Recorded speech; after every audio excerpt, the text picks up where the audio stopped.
আজকে আমাদের এন্টারপ্রেনিউরশিপ ক্লাসে মজার একজন গেস্ট লেকচারার আসলেন। তিনি 30 বছর আমেরিকায় ছিলেন এবং তার শিক্ষা হচ্ছে বাংলাদেশে। তো তিনি আমাদের এন্টারপ্রেনিউরশিপ ক্লাসে গেস্ট লেকচারার হিসেবে এসে তার কাহিনী বলছেন যে তিনি কিভাবে 11টি কোম্পানি সামলান, তিনি কিভাবে অনেক অনেক টাকা ইনকাম করেছেন, তার কিভাবে ব্যবসা করতে হয়। তো তিনি ক্লাসের মাঝখানে হঠাৎ করে হাত তুলতে বললেন যে কারা কারা বিদেশে সেটেল হতে চাও, কারা কারা আমেরিকায় সেটেল হতে চাও। তো কিছু কিছু মানুষ হাত তুললো এবং তিনি বললেন কেন তোমরা কেন বাংলাদেশ ছেড়ে বিদেশে সেটেল হবা। তিনি বললেন যে আমি 30 বছর আমেরিকা ছিলাম, সেখানকার মানুষের সাথে আমি ব্যবসা করেছি এবং তার সাথে ব্যবসা করা অনেক কঠিন, কিন্তু বাংলাদেশি মানুষের সাথে ব্যবসা করা অনেক সহজ এবং এখানকার মানুষ অনেক বেশি ট্যালেন্টেড এবং অনেক বেশি পরিশ্রমী। আগে ওনার কোম্পানিতে 90% আমেরিকান মানুষ ছিল এবং 10% বাংলাদেশি মানুষ ছিল। তিনি দেশে আসে মানুষের কাজ দেখার পর এখন তার কোম্পানিতে 90% বাংলাদেশি এবং মাত্র 10% আমেরিকান। বাংলাদেশি মানুষরা যে বিদেশিদের জব খেয়ে ফেলছে। তো তিনি বললেন যে দেশে মানুষ এত প্রতিভাবান তারা কেন বিদেশে যেতে চায়।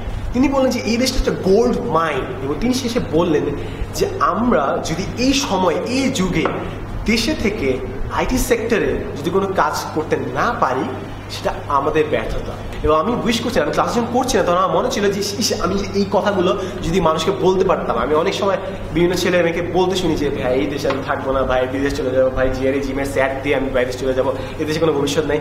ওদেরকে যদি আমি দেখাতে পারতাম, ওদের সাথে যদি আমি মানুষকে দেখা করাতে পারতাম যে আমাদের দেশে কত অপরচুনিটি আছে, কত মানুষ বাইরে থেকে আমাদের দেশে আসছে মানুষের সাথে কাজ করার জন্য, এগুলো যদি মানুষ জানতো তাহলে তারা বুঝতো যে তারা কত বড় ভ্যালুয়েবল একটা জায়গায় আছে এবং তাদের মধ্যে যে এই জিনিসটা আমি বুঝতে পারতাম তাহলে হয়তো তারা দেশটাকেও ভালোবাসতো।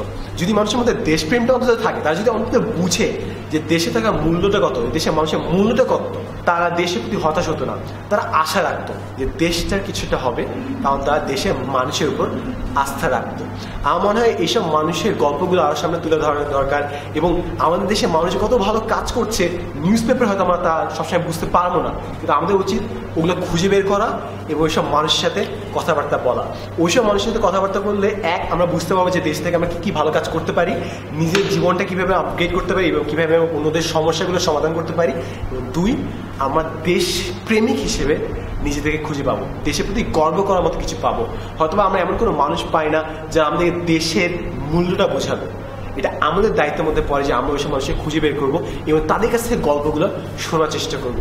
তাহলেই আমরা দেশের প্রতি গর্ব করার অনেক জিনিস খুঁজে পাবো এবং দেশের মধ্যেই অনেক কিছু করে ফেলার সুযোগ বের করে ফেলতে পারবো।